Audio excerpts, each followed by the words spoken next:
Welcome, Pewter Report readers, viewers, and listeners, to a brand new edition of the Pewter Report podcast, energized by Celsius, the official energy drink of pewterreport.com. It is a Pewter post-game show. We are live from Everbank Stadium in Jacksonville, where we just watched the Bucs and Jaguars square off. They went against each other a lot over the past couple of days between joint training camp practice and, of course, the game tonight. The Bucs fell to the Jacksonville Jaguars in a game that Jaguars kind of really took it to the Bucs once again, like we saw in training camp. So a lot to get to on tonight's Pewter postgame show. I'm your host, Matt Matera. Joined with me is the face that runs the place at pewterreport.com, SR Scott Reynolds. We'll have Adam Slavon on a little bit later too. But Scott, this was there were some nice moments to get to. Of course, the pass rush finally came alive. Yeah. But a lot of things that kind of are a little unsettling with the Buccaneers as well. Yeah, let's talk about third down defense, right? I mean, while the Buccaneers did get to the quarterback, certainly in the second half, Jose Ramirez started the party, and the party kept going for him with 3 sacks. It was great to see. But, gosh, the third down defense was atrocious. We're not talking third and short, Matt. We're talking third and long, third and 15, third 17. And 16. Yeah, third and 10 situations. 9 of 17 was the conversion rate for the Jacksonville Jaguars, 52.9%. That is god-awful. And conversely for Tampa Bay, 2 of 11 on third downs. That's 18.2%. So the Buccaneers not doing the job on either side of the ball on third down. That led to a grotesque time of possession differential, 38 minutes to roughly 22 minutes. That's 16 minutes. That's a whole quarter that this Jacksonville Jaguars offense had the ball. Tampa Bay's offense didn't do much, especially in the passing game outside of Cody Thompson, who looked really well. But defensively, the bright spot was the pass rush. And Todd Bowles was excited to see it come from his outside linebackers. 3 sacks by Jose Ramirez, and then a sack by Marquise Watts, who got his first sack of the season and also helped set up Jose on one of those sacks as well. Yes, Marquise Watts does deserve credit for that, with helping out his teammate and a guy he's competing with in Jose Ramirez. And that was really one of the biggest things that we wanted to see from their first preseason game against the Cincinnati Bengals, where there wasn't that much pressure on Cincinnati's quarterback. But if we remember in that game as well, while Ramirez did not record a sack, he drew a couple of holding penalties, which obviously is a positive thing to have. And then today it really came to fruition with the 3 sacks. The second one, he had a little bit of help. Mac Jones slipped on the play and fell, but Mac Jones was scrambling in the first place because Jose Ramirez was getting after him. He's using his speed, which is great to see, and he's really taking advantage of the fact that he's getting more opportunities because Yaya Diaby has been out and Joe Tryon-Shoyinka really hasn't been practicing as he deals with the neck injury. Yeah. So Ramirez, you're seeing the speed. He's got the spin move. It didn't work today, but I've seen the spin move a lot in practice. And I like that he's adding a little bit more to his arsenal. And, he talked about taking advantage of these opportunities when we spoke to him after the game.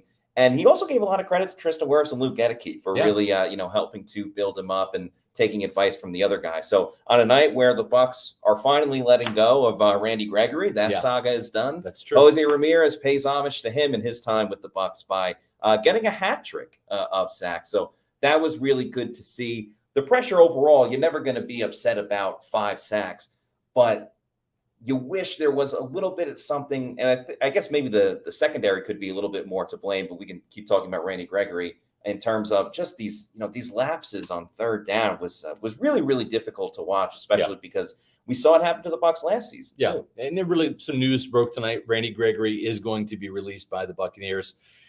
I think what happened is Tampa Bay wanted to fine him. Yeah. For the amounts that it gave him in terms of his signing bonus. So Tampa Bay essentially recovered his signing bonus by fining him for all of these missed days of training camp. Since July 24th, he's been fined $50,000 a day. For each preseason game he misses, he gets fined 1/18th of his game check that he was going to receive, that he's not receiving now. So the Buccaneers have fined him over $1 million, and I believe his signing bonus was 1.1. So That's why the team held on to him. Randy Gregory was not a distraction by any means because he never reported. Wasn't there. Nobody to terrorize. Yeah, and nobody knew who he was. So it wasn't like he was missed because he never showed up. Yeah. He was never there. So the door has been closed on that. And again, like you said, and I think very well put, a great night for the outside linebackers. I know there's a lot of angst out there in the Buccaneer fan community over the fact that the Atlanta Falcons traded for Matt Judon, who was 32, coming off of the torn bicep injury. And we'll see how effective he is at that age. But at least there's some signs of life for this pass rush with guys not named Yaya Diaby or Joe Tryon-Schwenka, both of whom didn't play tonight, obviously. Yeah, so I guess let's stick with the defense, Scott. Actually, we got a super chat to get to, and you know our rule. If you super chat us, we're happy to talk about whatever that you want to discuss. And we were going to get to this on the show as well. So thank you to Lucas Batiste for this $4.99 super chat. Lucas, of course, is also a Pewter Report YouTube channel member. So thank you so much, Lucas, who says, I know Chase missed those kicks. I'm more worried about KJ Britt in coverage. Yeah, Chase McLaughlin, I don't know what's going on with kickers in the NFC South, but, Younghoe Koo of the Falcons missed 3 today. Yes. And McLaughlin missed 1 tonight, but of course missed 1 last week as well.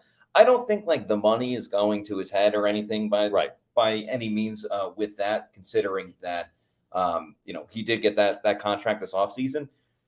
But at some point, he's got to put it together, and he's only got 1 more preseason game to right all the wrongs. Now, if he's automatic in the regular season, nobody's going to look back at this preseason game and really care that he had missed 1. But it is concerning that he's missed 2 in a row. KJ Britt, curious.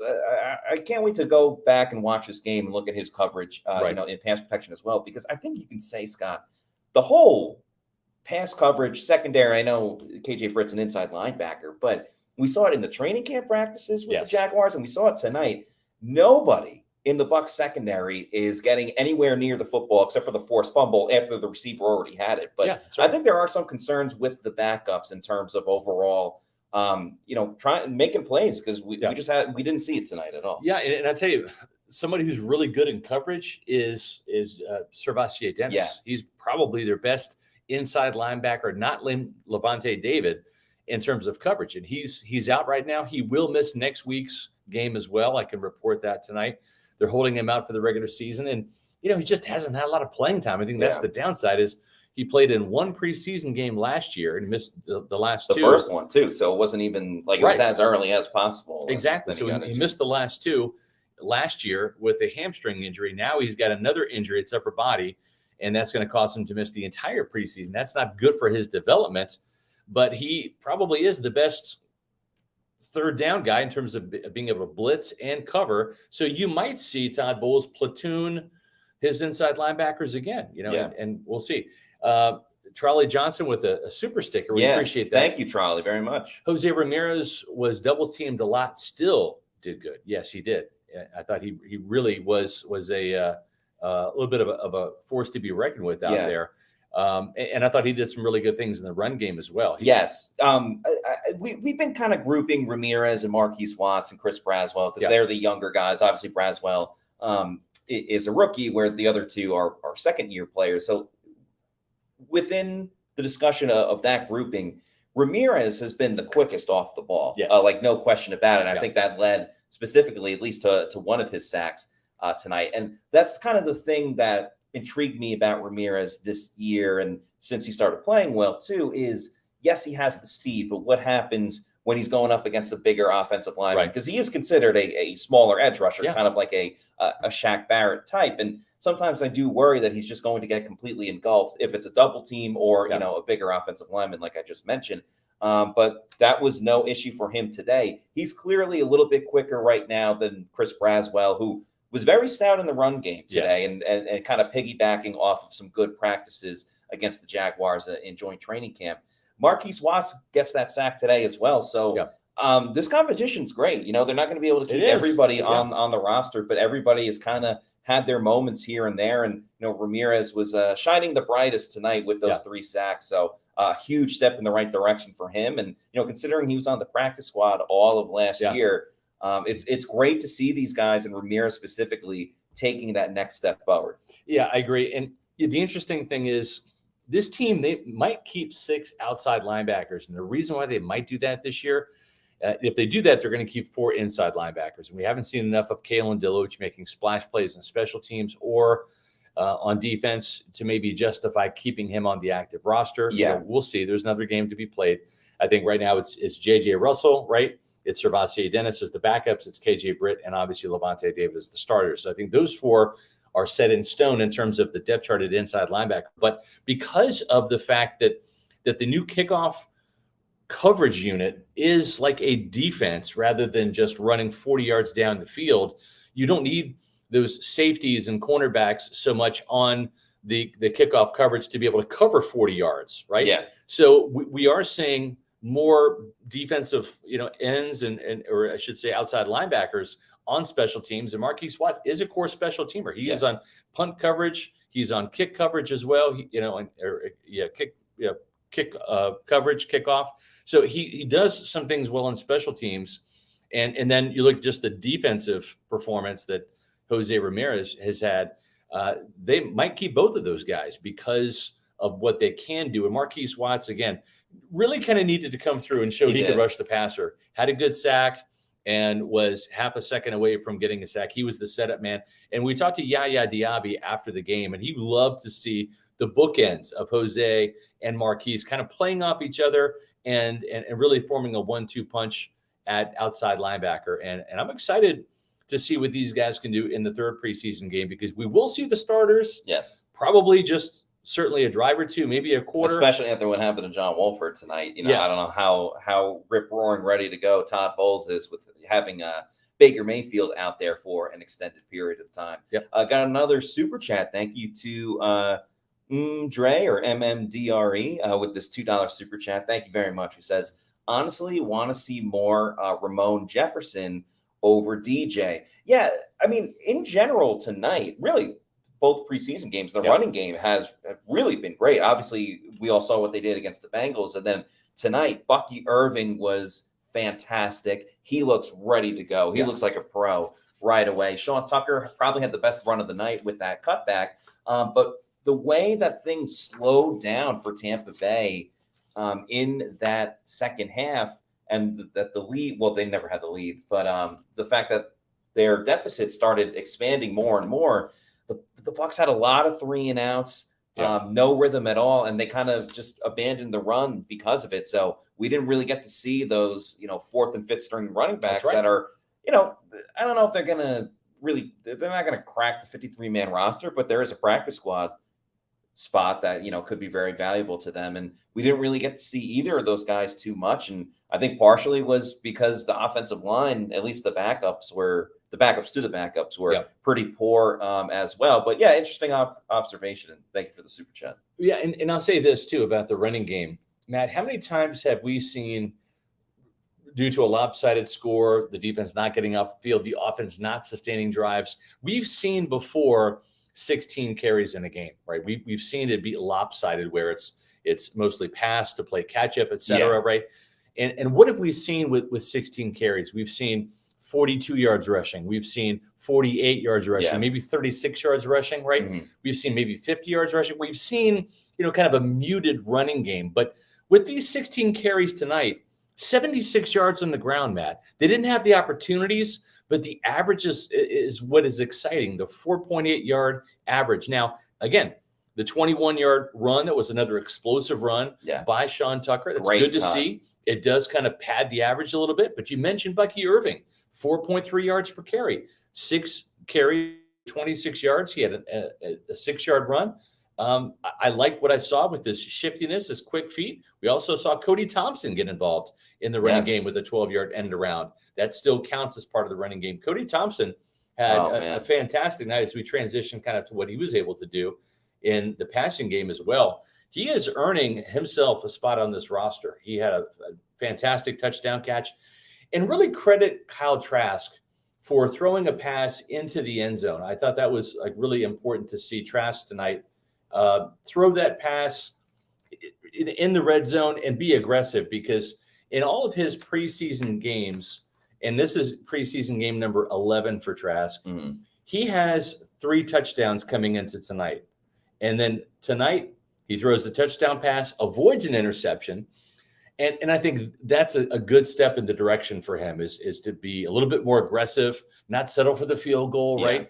Roll out and throw a pass on the run to Cody Thompson for the touchdown. Now, he did put a couple passes in harm's way at the end of the game. Right. And maybe he had cooled off a little bit because he wasn't supposed to be. Supposed to be in there. He came back in the game because John Wolford took a massive shot to the sternum in his ribs.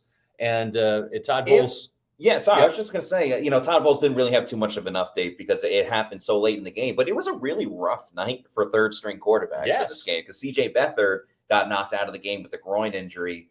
Lawal, number 75, the defensive tackle for the Buccaneers, also recorded a sack. He creamed him. Absolutely annihilated C.J. Beathard. So he had to leave the game. So Mac Jones came back in. And then, as we mentioned, John Wolford getting hurt late, and that's why Kyle Trask had to come in. I felt Kyle Trask, and I do agree with your assessment of like him getting a little bit more aggressive. In at the goal line when the Bucs wanted to score a touchdown. I wouldn't say needed because it was only 7-0 at the time. You obviously always want to score. But how many times have we seen him be conservative and he's risk adverse, right? I still think he is that to a degree. Like it was very much a very Kyle Trask type of game. You know, like not crazy deep shots down the field. And I think part of that was because of the, to your point, 12 of 19, 108 yards. Yeah. The running game almost had more rushing yards than all the passing yards that the Bucs had. So passing wise, it was really sloppy. I mean, Trask even started out. He had McMillan on the sideline, overthrew it a little bit too much where McMillan couldn't get his second foot in bounds. Then he missed a wide open McMillan as well.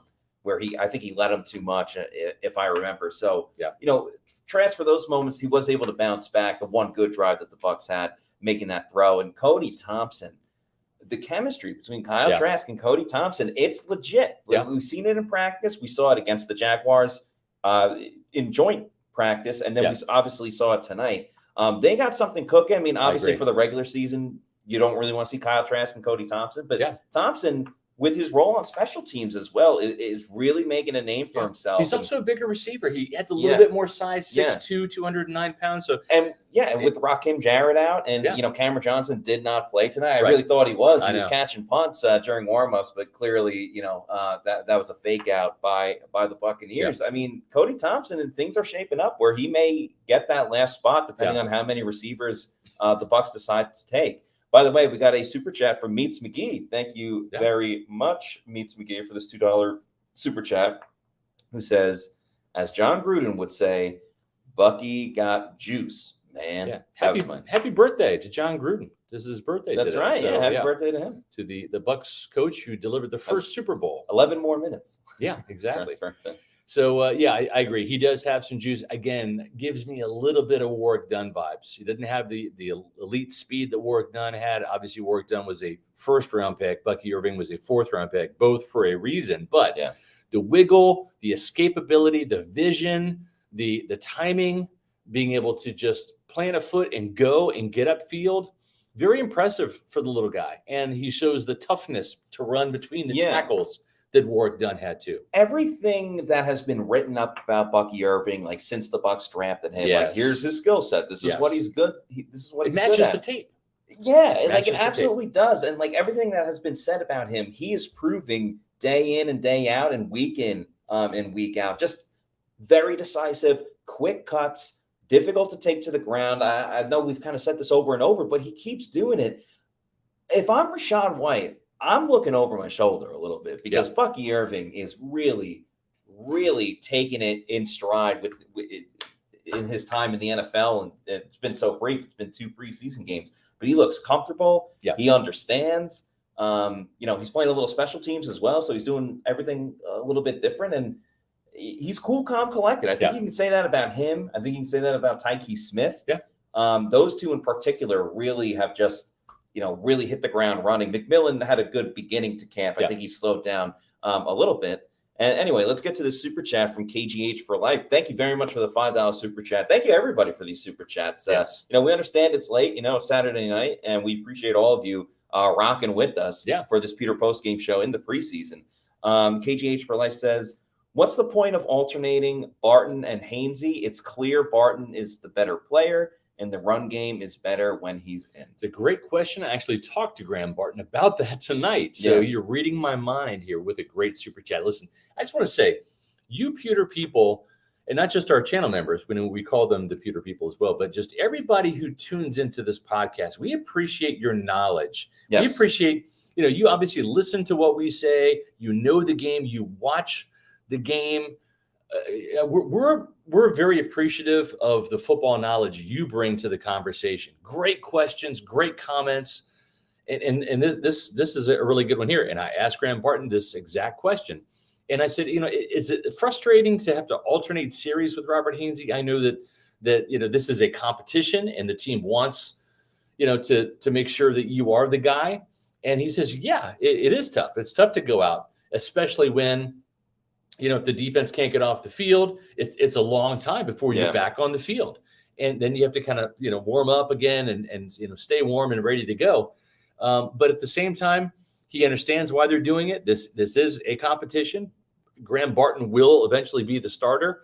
But I'm telling you what, Matt, it's making Robert Hainsey a better player too. I think Robert Hainsey has actually had a really good camp. I think he's performed well in the preseason.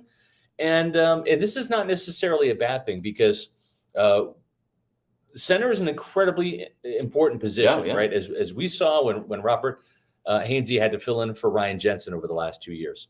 But Graham Barton is coming along, and maybe this will be a little bit of a blessing in disguise because he's not having the entire game to go, and I think he's going to get more snaps probably in the third week of the preseason against the Dolphins. But I'm kind of with you. I made the point. Let's just get Graham Barton in there for all of the reps and make sure that he is ready for the Washington Commanders. And I think that's going to happen. We'll see. It is a little bit frustrating. Kind of sensed that from Graham Barton tonight. But again, a great question. And, for sure. The only thing I want to comment on it, a couple of things real quick is one, I'm curious this week coming up, especially with the joint training camp against the Dolphins. Like last year we saw it's a little bit different because it was the quarterback position. But last year, eventually it's like you have to pick a starter so you can, get that starter, starting quarterback ready for the beginning of the season. Right. And Todd Bowles, not long after the Bucs played the Jets, made that decision with Baker Mayfield. Yes. Obviously, because he didn't play him in the game when Kyle Trask came back in. I wonder if this week they will decide to kind of ramp things up with whoever they decide as the starter. Right. It should be Graham Barton and Robert Hainsey. I mean, no one's going to confuse him with Jason Kelsey and Brian Jensen. But as far as like having a backup offensive lineman that has 2 years of starting experience, I think that's really valuable. I think he's a very valuable backup center, and he's fine in that role. Obviously, you want Barton to start the whole season. That's why you drafted him. Yeah, depth obviously is super important as we're learning, as we see a lot of players make mistakes out there. Yeah. And offensive line, especially with the way some of these offensive linemen play tonight. Yeah. I think it's really valuable for the Bucs to have someone like Robert Hainsey ready to go off the bench if he needs to be called. You mentioned offensive line. We have to talk about the fact that Elijah Klein got the start at right tackle. And folks, he has played 0 snaps. None. In training camp so far. He got the nod last night in the team meeting. Justin Schooley couldn't go. He is the swing tackle, and what they were going to do is they were going to start Schooley at left tackle and then have Brandon Walton start at right tackle. He's more familiar there. They put Walton at left tackle to start because they were down in offensive tackle. And, of course, Luke Gedeke and Tristan Wirfs didn't play, and that's smart for the team not to do that in a meaningless preseason game. But Elijah Klein played really well at right tackle. I mean, I didn't see any noticeable gaps. Got to go back and watch the film. But for a guy playing right tackle for the first time in his first NFL start against the Jacksonville Jaguars, I thought he played pretty darn well. It's kind of crazy, like asking him to go and play right tackle when he hadn't played it, he said himself, since he joined the Buccaneers. Right. It just shows his willingness he just wants to play football. He even said it after, he's like, playing tackle's cool. Yeah. You liked it. I really enjoyed it. And it's so funny because at the start, we expected to see Elijah Klein. Right. And then we're like, wait, is that Elijah Klein playing tackle? Right tackle, yeah, it is tackle. I didn't look one over and, it wasn't a tight end next to him or whatever it was. And it wasn't even that he played tackle. He went to tackle, then he went to guard. And then the tackles that went in after Elijah Klein, or they moved around as well, were playing so poorly that they went back to Elijah Klein at offensive tackle. I mean, your head has to be swimming. And he's just trying to learn an offense at guard. And now all of a sudden he's got to figure out what to do at offensive tackle. I really tip my cap to him. I'm not wearing one right now. But I thought a solid performance from Elijah Klein. He, by no means, was the worst offensive lineman out there. So, Matt, the more you can do in the NFL, right?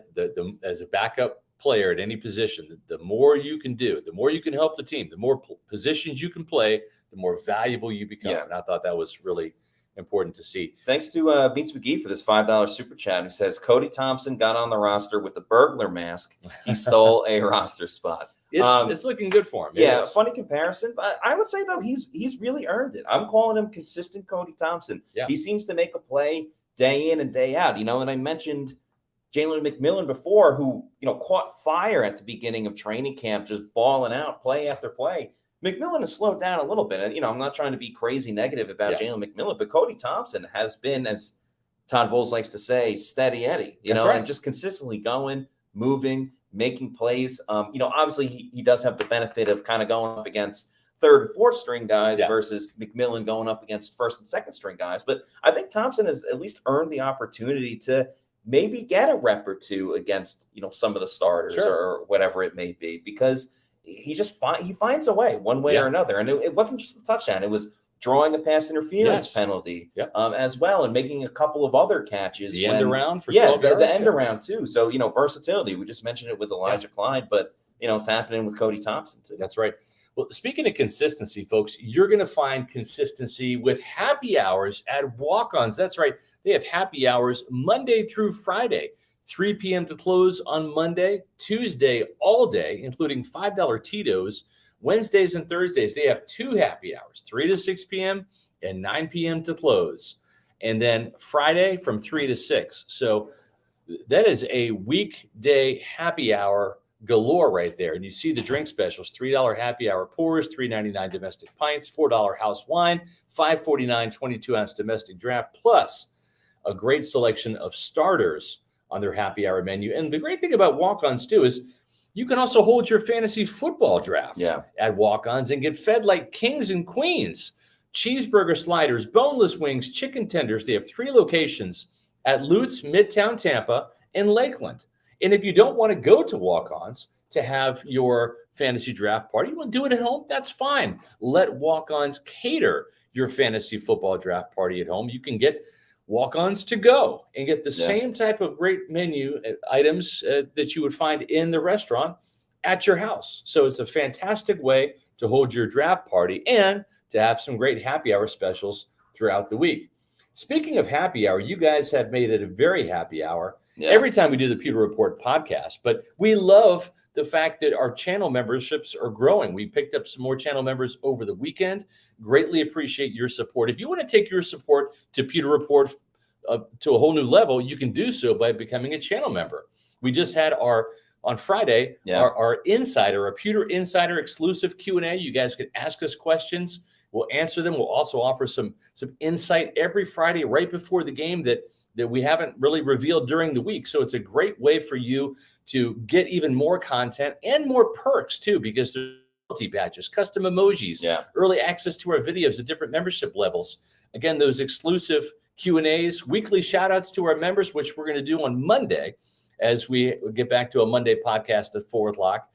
And then the Pewter Platinum members for $24.99 per month. Well, we have a special 2 times annual Platinum member meetup. So twice a year, we're going to have exclusive meetups where we're going to have Bucs personnel, the Pewter Report staff. It'd be a great intimate opportunity for you to mingle with some of the Bucs organization and ask us anything. And we're also going to feed you too. So it's a great opportunity to help Pewter Report. And what your memberships provide, as you see Adam Slavon here in the back, is travel budget, right? We're up here in Jacksonville the entire week delivering the content that you guys want with our Pewter Report podcast live from the Jacksonville Jaguars joint practices. and then also appear at the game tonight. So it's been a tremendous opportunity, and it's been an opportunity that's been fueled by Celsius, Matt. Yes, it has. Of course, Celsius, the official energy drink of pewterreport.com. I had myself a Celsius a little bit before we got to the building, or the stadium, I guess I should say. I had an orange one. But there's so many awesome flavors of Celsius. You see the Galaxy, Cosmic, and Astro Vibe on the screen there. I'm a huge fan of the Arctic Vibe as well. If you need to know where to find a Celsius energy drink, you can go to the Celsius store locator on their website. I mean, we're in Jacksonville right now, so it helped with us going to the Celsius store locator. You can punch in your address, and it'll tell you the closest geographical location where you can go and pick one up. Could be a Walmart, a health and fitness store, and a 7-Eleven, or could be your bodega. Bodega. And once you keep going to your bodega and you know you love Celsius and you want more, you can go to Amazon, buy it there, do the subscribe and save. I recommend getting the variety pack, because variety is the spice of life, and there's so many awesome flavors of Celsius. Don't limit yourself to just one. So yeah, you can have it sent to your place of residence whenever you want. Just make sure you're drinking Celsius energy drinks, the official energy drink of pewterreport.com. All right, we got Sly, I guess Adam Slavon, a.k.a. Sly, on the show right now. Before we go into kind of bigger details about specific moments and players and everything like that, Adam, just give the Pewter people your initial thoughts about the game tonight and what we saw. So my initial thoughts on the game, having done the most impressive article, leaning more on the positive side in terms of the defense. I thought the defense applying pressure, Jose Ramirez getting 3 sacks, the team collectively getting 5. That was something positive to kind of take away from. I know you guys kind of mentioned Cody Thompson kind of competing for that wide receiver 6 spot. Had a really great game tonight, 5 catches for 66 yards, contributing also with 2 rushes for 12 yards. But kind of the bigger takeaways, I mean, the time of possession, Matt, 38 minutes to 21 minutes. I mean, the Jaguars, they had a 10-minute drive. They really controlled and dictated the tempo of this game. And so that was my biggest takeaway, is the Jaguars really could have done whatever they wanted. Mac Jones, he was solid throughout. The Bucs defense, again, they didn't get an interception. They had the fumble, but Todd Bowles, there is some work to be done on both sides of the ball. And that's probably my biggest takeaway. And heading into the last week of the preseason, will the starters play?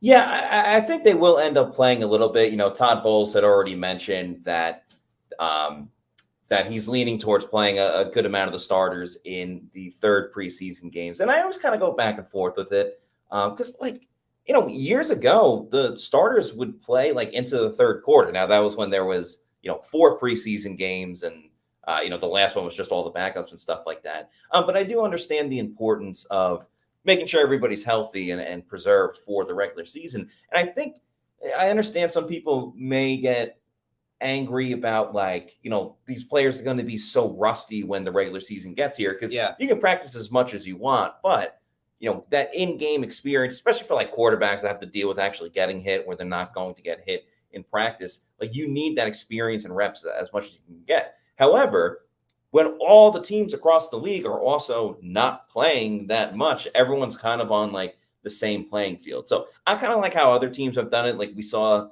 last week against the Bengals, Joe Burrow played a drive. The Chiefs have been playing Patrick Mahomes, and they've won the last 2 Super Bowls. So whatever they seem to be doing is working. So we'll see that for the 3rd preseason game, how much the guys actually play. I do want to talk about, we can kind of go in a number of directions, but I do want to talk about some of the other offensive linemen that we saw today, because even though it was great that Elijah Klein played well and Graham Barton was very solid, and same with Robert Hainsey, the Bucs really have to rely on Justin School coming back in terms of having that swing tackle and a reliable backup offensive lineman, because Brandon Walton was beat like a drum today. And Lorenz Metz, even though he's gigantic and the size is appealing to try to sign him and have him on your team, he's just too slow, and he just cannot hang with these 4th and 5th stringers. And at this point, I don't even think he's really a practice squad guy. Yeah, so going with Walton here, this comment from Richard Soroka, is Walton going to be cut because he hasn't looked too good? So the first game, the preseason, when they played the Bengals, he was horrific in pass protection. Yeah. Now, with the Bucs run game kind of going, he was more solid in that aspect. But tonight, again, you saw him getting beat often, and he just kind of looks lost out there at times. Yeah. And same thing with Metz. Now, I know you love the last name. You want him to succeed. I want the whole crowd chanting his name. Let's go. Yeah. He looks every part of a developmental offensive tackle, and you really like the size, you really like the height and the physicality. But if somebody gets by him, well, he doesn't know what to do, and he's just kind of sitting there as the edge rusher goes right by. So with both of those swing tackles not really looking the part, they're going to be relying on Justin School to really come back and make an impact. Even Elijah Klein at right tackle tonight, there was a couple reps where he got pushed over and kind of pushed back. He got pancaked on one. You spotted that out right away. So it's going to take time for him to grow, even as an offensive guard. Putting him at tackle, I mean, he didn't know about it until last night. That's going to take some time. So there is a concern level. If something were to happen to Wirfs or Gadecki, what would happen?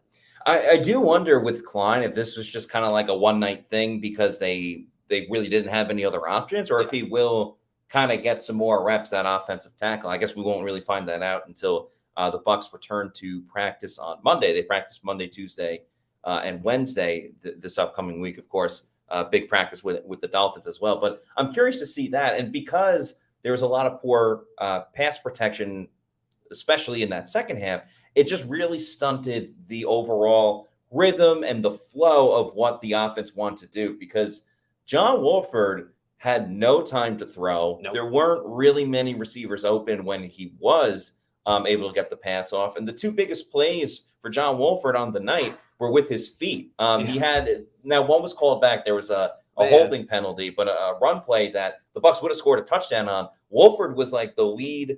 He was blocker on the play, went all the way down, truck stick the defender, like threw him to the ground. It was a really nice play. And then he had a good scramble towards the end as well before he ended up getting injured. But, Trask had to really run for his life, and Wolford didn't have much opportunities. I mean, they just kept going 3 and out. So the time of possession that you mentioned earlier was gigantic because, when the Bucs were able to run the ball like they did, you usually control the time of the game and the time of the possession there. But that just really wasn't the case. So a bit of an odd game this evening, just based on, what we saw from the offensive line and really just the whole Bucs offense. We didn't see them that much. No, we didn't. And one thing is, like you see here, Bucky Irving. Bucky Irving looked really solid, like on the first 2 drives. Sean Tucker, he had that 21-yard run on his first carry. The run game in total, they averaged 4.8 yards per carry tonight. But they're just, like you mentioned, the rhythm. Like the offense wasn't able to get into enough of a rhythm to really extend those drives and continue the time of possession. I mean, they were 2 of 11 on third down tonight. And so the execution and really the consistency of the offense is something that you want to see kind of ironed out in this last preseason game against the Dolphins. What would you say was more frustrating? And I want to get to this comment from Philip as well. What was more frustrating? The defense allowing the third downs, or the fact that the Bucs couldn't convert the third downs on offense? If you had to choose one. Man, I would say the defense, and not getting off the field in those 3rd and 17, 3rd and 15 situations. I mean, you saw that was the theme of last year. Like Todd Bowles' defense just couldn't get off the field. And I feel like that's more of a concern. I mean, obviously the offense as well, but with the offense, with relying on the 2nd and 3rd stringers, you really want to see the defense kind of play up, especially in terms of different blitz packages and personnel. It's there, but it didn't happen tonight. Yeah, I would say that was more of a concern as well because we saw it last season. And of course, we have to take this all with a grain of salt. There wasn't the starting defensive line out there. You didn't have Antoine Winfield Jr. and Jordan Whitehead back there. So that obviously plays a part. Plays a big factor for this team. But I was excited about this young group of defensive backs kind of going into training camp, and they had made some nice plays. Keenan Isaac had the interception against Cincinnati, but with Tyreek Funderburk out, I have a lot more concerns now if something happens to Zion McCollum or Jamel Dean, and Jamel Dean obviously has an injury history. Because after Bryce Hall, I don't really know where the Bucs go. I mean, these receivers were wide open. Didn't matter if it was man to man or a zone situation. No one was really reacting on the ball too much. Now there was another injury in the safety room with Kayvon Merriweather, who had a knee injury. Malcolm Harvey says our DBs seem to never get pass breakups. Yeah, I mean, our biggest complaint about the Bucs secondary was that they're not intercepting the ball and they're dropping all of these picks. Now they can't even get their hand on the football. They can't even get close enough to make a play on the ball. I mean, they didn't have any pass breakups really tonight. The only pass breakup we saw in joint training camp practice was at the line of scrimmage with Vita Vea having a moment. And Rashad West says 3rd and long is always an issue for Todd's defense. Again, there weren't a ton of blitzes tonight. We did see Tyke Smith make a nice play on a blitz, and I think that will counteract itself. But, I wouldn't hate the Bucs kind of looking at a veteran cornerback maybe to bring in, and maybe play behind Bryce Hall if Hall is in a situation where he does have to play, because Hall had a very interesting night too. He did, and you kind of saw that physicality. He made a couple big hits, and he even had an interception that was called back on a defensive pass interference call. Yeah. So, I mean, he was there, and he was really close to making a play, and I thought throughout the night he looked okay. He kind of looked like that backup corner. But you mentioned the team maybe being open to bringing in a cornerback.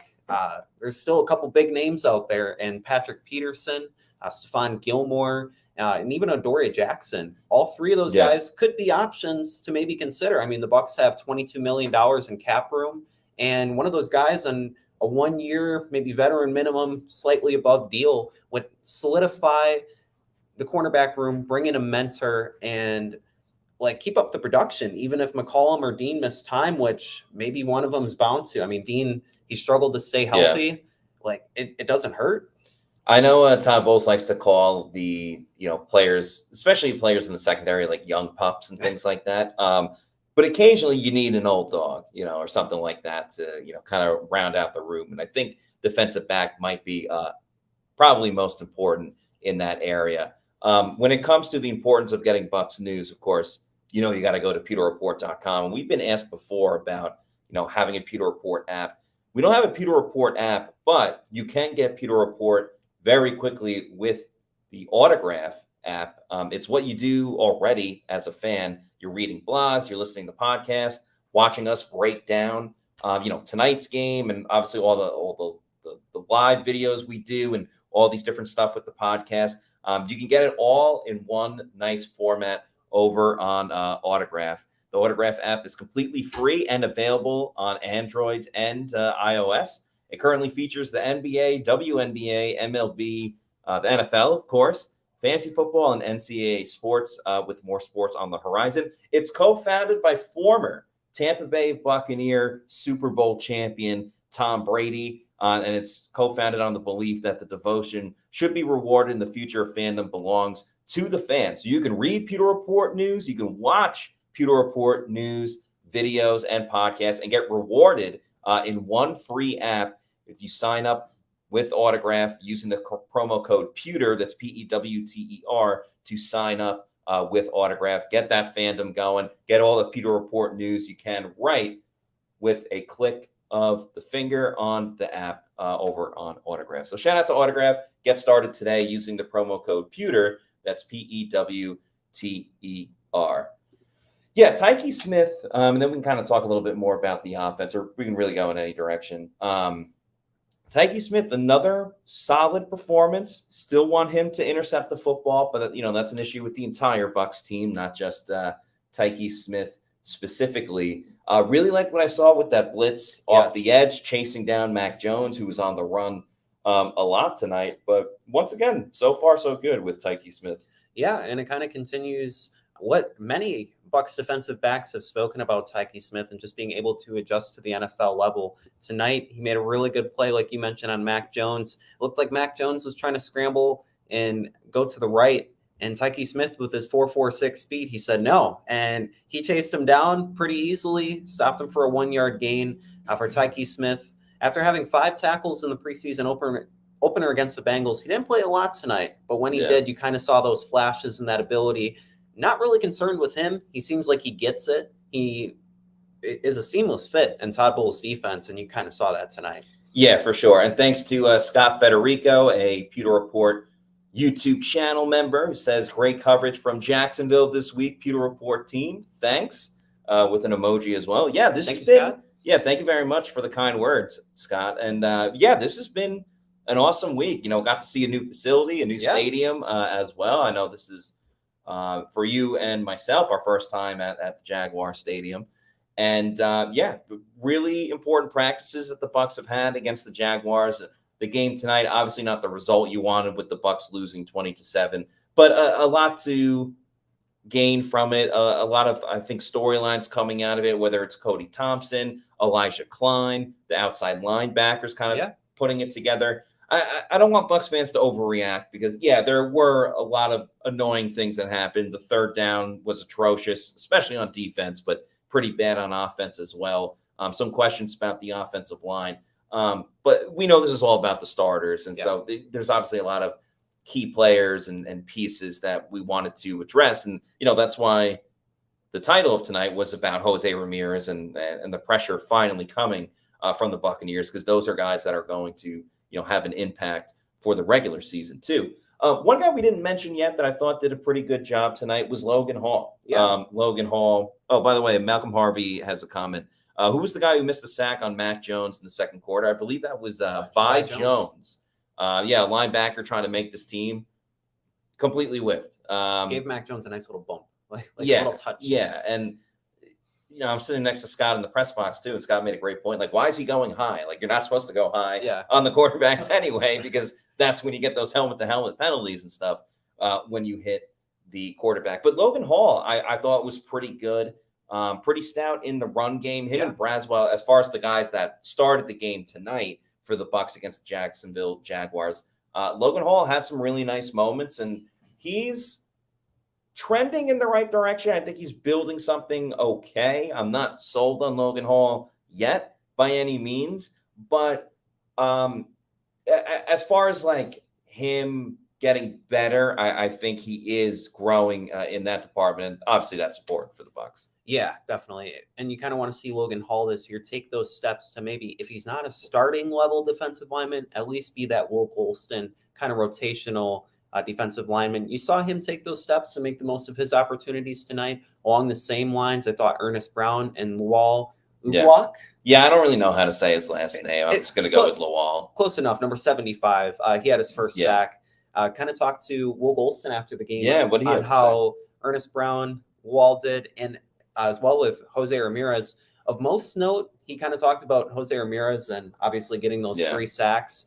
He mentioned Ramirez got him as like a shooed chicken. Like all the defensive linemen, they really pushed the Jaguars' offensive line back. And as they closed down the pocket, the quarterback often ran right into. He was like that shooed chicken right in the Jose Ramirez. I don't even know what a shoe chicken is. Like you shoe a chicken in a pan. You kind of push him along, and Jose Ramirez, he was there to clean him up. But that's a byproduct of Chris Braswell, like really setting the edge, and guys like Hall, Brown, and Uguak really coming in and creating that pressure.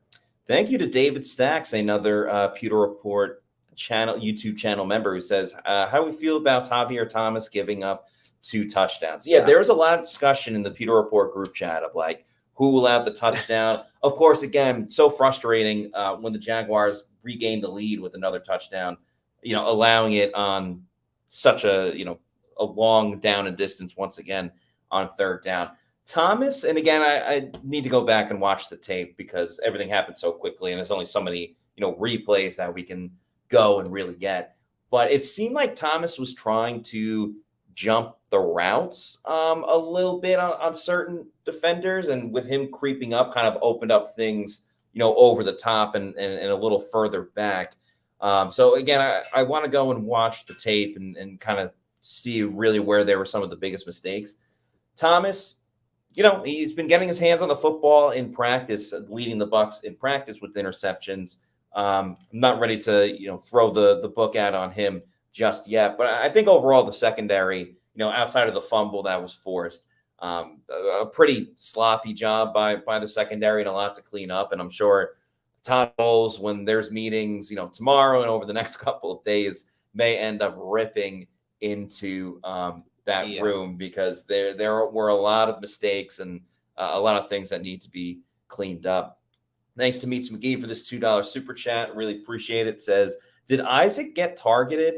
I don't remember. I certainly don't remember him getting like burned on any play specifically. And Keenan Isaac has been a very boom or bust type of player in his short NFL career so far. This is his second NFL season. He was on the practice squad for the Buccaneers last year. I like that he has the ability to take the ball away. Obviously, Tampa Bay would like a lot more of a consistent cornerback where you eliminate the bust plays and only get some booms with interceptions and things of that nature. He didn't allow anything big. If anything, it was just kind of underneath stuff. So I would give a thumbs up for Keenan Isaac. Another one, kind of got to go back and watch the tape, but nothing stood out just from watching the game tonight that made me concerned about Keenan Isaac. And I will say with Isaac, like we kind of were talking about the cornerbacks beyond McCollum, Dean, and Hall. Isaac could really put his name in the hat. I mean, with Funderburk being out tonight, you kind of see him being likely to go on the practice squad. But Keenan Isaac, with his size, being 6'2", that physicality, maybe he doesn't have the straight line speed that you would like, but as a developmental corner, he's kind of shined. He had that interception. He's kind of looked good in training camp, competing against some bigger wide receivers. I think he can make the end of the 53-man roster if he has another good week against Miami. Yeah, I think there is that opportunity for him. I do want to switch gears a little bit, kind of talk about a guy we mentioned earlier, but I kind of want to talk about depth on the roster and kind of filling out this room. We talked a lot about Bucky Irving tonight and what he did, and obviously Rachaad White's going to be RB1. But is Sean Tucker, has he reached the point where maybe he hasn't solidified himself as RB3, but the fact that Chase Edmonds has only practiced one time this entire training camp, and based on Tucker having 2 games where he was able to make a big run and kind of have one of the biggest splash plays by the Bucs. I mean, that was outside of the touchdown to Cody Thompson. That was the biggest play by Tampa Bay tonight, was the long run by Sean Tucker. Obviously, he needs to make sure that he gets his pass blocking down and how he can be a factor in the passing game. But I think Sean Tucker has done a really good job of trying to separate himself from the rest of the pack. And if Chase Edmonds isn't going to play, they're not going to put him at third string if he's not available. Yeah, and definitely agree with your point there. So he had 68 yards last week, 32 this week, equals a nice even 100 yards between 2 preseason games for Sean Tucker. And I think with having back-to-back weeks of 20-yard runs, he solidified that number 3 running back spot, and even more so maybe a potential goal line back with his size and physicality. And it kind of brings up an argument whether Chase Edmonds would remain on the roster or be on the practice squad. Having a second-year back or third-year back in Rachaad, a rookie in Bucky Irving, and a second-year back in Sean Tucker, you kind of want that veteran in the room to still provide some value there. And I think Chase Edmonds does that. But with the way Sean Tucker's played, I think he's definitely played himself into the RB3 role. Yeah, I think for Chase Edmonds, if you want to put him on the practice squad, kind of like how they had Patrick Laird on the practice squad for a while, I think that's fine. Obviously, there's only so much room on the practice squad, and you kind of want a younger, developmental type of guy. But yeah, Edmonds on the practice squad, I really wouldn't have too much of an issue with. Malcolm Harvey asks, will Bucky be running back 2 over Chase by week 1? He already is. Absolutely, positively. Like that, there's no question about it. Appreciate the comment for sure. But yeah, I mean, Bucky has ripped it up over the first 2 preseason games. I think he's well established as RB2. And yeah, really the question becomes, back to Sean Tucker with RB3 and, how many running backs the Bucs decide to take. As David Stacks, a Bucs YouTube channel member, thank you, David, says, has he improved on his pass blocking, though? That still kind of remains to be seen. I mean, he was only in for a handful of passing plays in tonight's game, and there's one in particular. I'm like, all right, let's see what he does, as a pass blocker on this play. And then he went out for a route. So one of those where it's still kind of undecided how much Sean Tucker has improved in that aspect of it. Because even last year in the preseason, he was good as a runner. He certainly had his moments, but there were a lot of things to clean up as well. That'll be something in practice this week, again, with Miami coming to town, that he can try to take advantage of. And by the way, we have a new Buccaneers, a YouTube channel member. Shout out to Guru, like in the bucket hat that you're rocking in this picture. Thank you to Guru, and welcome to Pewter Report's YouTube channel membership. We're very happy to have you. And thank you very much. So kind of looking forward with a joint training camp practice with the Dolphins this week. Obviously a preseason game next Friday, Adam.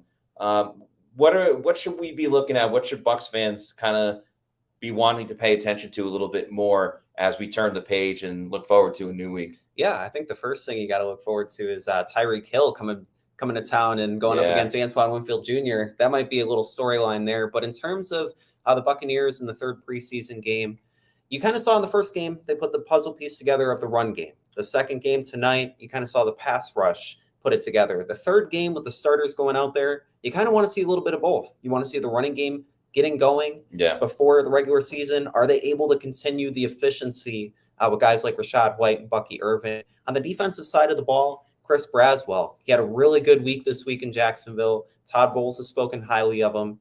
Can he put it together? Todd Bowles said he wasn't really watching him tonight. He's going to have to go back and look at the film, but you kind of want to see him make those steps. The secondary, again, not giving up those big completions, being more aggressive going after the ball, or at least making an effort. So I think you kind of want to see everything come together in the third preseason game. Maybe see the Bucs score over 20. I think those would be great signs. Yeah, for sure. I don't really want to piggyback too much on the things that you said. So just like some other storylines, what's going on with center? Are they going to keep flip-flopping or will they kind of commit to one guy? Chase McLaughlin, hit your field goals, man. You gotta be money. Hit your extra points. Yeah, you got the money. Now you got to continue to be money. I think that's a really important storyline. Defensively, secondary, clean it up. Get your hands on the football. Excuse me. Linebacker as well. Like, who's going to establish themselves, in this linebacker room and kind of see what's going on. So there's a lot of great storylines to kind of pay attention to this week, coming up. And of course, a lot of great stuff that you could see on pewterreport.com as well. So if you're not already doing so, please make sure you are following us on all of our social media on X, Instagram, Facebook. We are at Pewter Report, and our YouTube channel, which you're watching right now, is Pewter Report TV.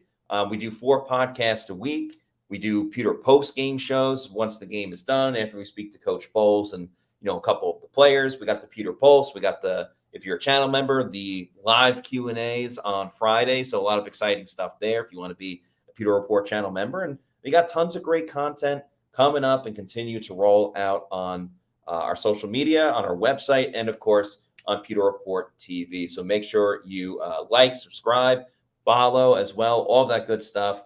Please leave a comment as well. We love when you guys type algorithm help and all that fun stuff. So that means we can respond with emojis. Exactly. So. Yeah, and we love interacting with all of you as much as we possibly can. And Shaggy, a YouTube channel member, says hit that thumbs up, hit that like button. Appreciate the reminder, Shaggy, to everybody out there. So that's going to do it for us on tonight's show. For Scott Reynolds, for Adam Slavon, I'm Matt Matera saying thanks, everybody, for watching. And we'll see you on Monday at 4 p.m. for another edition of the Pewter Report podcast. Out.